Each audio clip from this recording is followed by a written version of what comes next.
이미 일본, 호주, 미국 등 선진국에서는 실제 시행 중이고요. 우리나라도 이를 벤치마킹해서 도입을 검토 중입니다. 그런데 이제는 가족, 의사, 심지어 경찰관이 직접 신고해서 수시 적성 검사를 명령할 수 있도록 하겠다는 겁니다.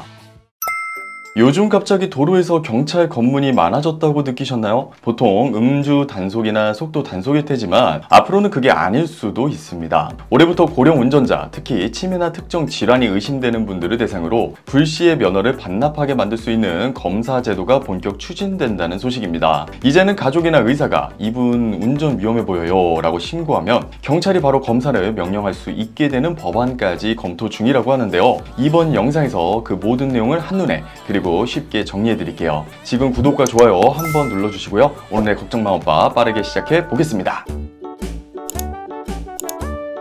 먼저 현재 시행 중인 제도부터 짚고 넘어가겠습니다. 우리나라에서는 75세 이상 고령 운전자는 면허 갱신 또는 적성 검사를 3년마다 받아야 합니다. 그런데 여기서 중요한 건 단순한 시력 검사만 보는 게 아니라 최근에는 인지 능력 테스트까지 포함되어 있다는 점이에요. 이 교육은 2시간짜리 교통안전 교육인데요. 도로교통공단 홈페이지에서 예약하거나 가까운 시험장에서 신청할 수 있습니다. 교육을 받지 않으면 면허 갱신이 불가능합니다. 또한 치매나 정신질환이 있는 경우 운전 적성이 있는지를 판단하기 위해 별도의 수시 적성 검사가 시행됩니다. 그런데 문제가 있었습니다. 이 수시 검사는 요양 등급이 있어야만 경찰이 시행할 수 있는 구조였어요. 즉 초기 치매인데 요양 등급을 신청하지 않으면 면허 검사조차 못 받는 경우가 생긴다는 겁니다. 지난해 말 서울 양천구 목동 깨비시장에서 발생한 교통사고도 사실 초기 치매 진단 요양 등급을 신청하지 않은 70대 운전자가 낸 사고였다고 하죠. 한편 이제 본격적으로 정부와 경찰청이 도입을 검토 중인 조건부 운전면허 제도에 대해 설명드릴게요. 이 제도는 말 그대로 운전은 하되 조건을 붙이겠다는 의미입니다. 예를 들어 낮에만 운전 가능, 병원에서 치료를 받는 조건으로만 가능,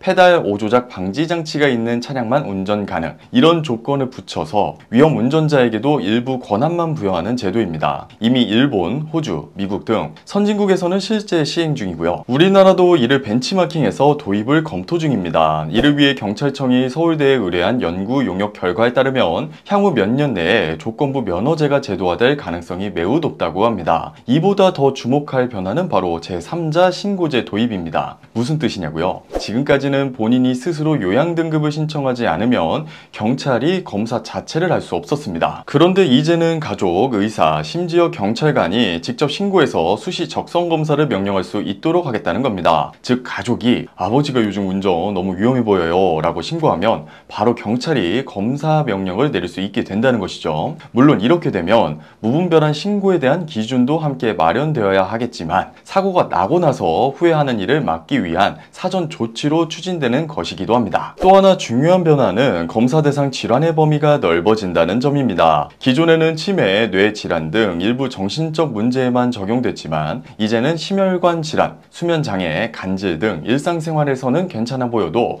운전 중 돌발 상황에 위험을 줄 수 있는 질환까지 포함될 수 있습니다. 즉 앞으로는 이런 질환 진단을 받은 고령 운전자분도 검사 대상이 될 수 있다는 거죠. 자, 그럼 어르신 운전자분들이나 가족분들은 이 제도 변화에 대해 어떤 준비를 해야 할까요? 첫째, 75세 이상이신 경우 반드시 3년 주기에 적성 검사를 받으셔야 하고요. 둘째, 인지능력, 시력, 질병 등 운전에 영향을 줄 수 있는 요소가 생겼다면 의료 기록을 가족과 공유하시고 교통안전교육 등도 미리미리 신청하시는 걸 권장드립니다. 셋째, 조건부 면허가 시행된다면 운전 시간이 제한되거나 장치가 필요한 경우 이를 위한 차량 개조나 운전 계획도 미리 세워야겠습니다. 무엇보다 중요한 건 운전을 계속하고 싶어서 무리하다가 사고가 나면 더 큰 피해와 후회가 생길 수 있다는 점을 꼭 기억해 주셔야겠습니다. 이에 대해 우리 엄빠님들의 생각은 어떠신가요? 점점 고령화되는 한국 사회에 꼭 필요한 정책이다 라고 보시나요? 아니면 아직도 운전 잘하고 다니는 베테랑 운전자를 간과하는 정책이라고 보시나요? 엄빠님들의 생각을 자유롭게 댓글을 통해 남겨주시면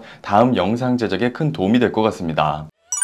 오늘은 고령 운전자 운전면허 제도의 커다란 변화, 그리고 앞으로 시행될 조건부 운전면허제와 제3자 신고제에 대해 정리해드렸습니다. 사실 이 모든 정책의 핵심은 안전입니다. 본인의 안전, 가족의 안전, 그리고 길 위의 모든 사람들의 안전을 지키기 위한 선택이죠. 마지막으로 구독, 좋아요, 알림 설정 부탁드리고요.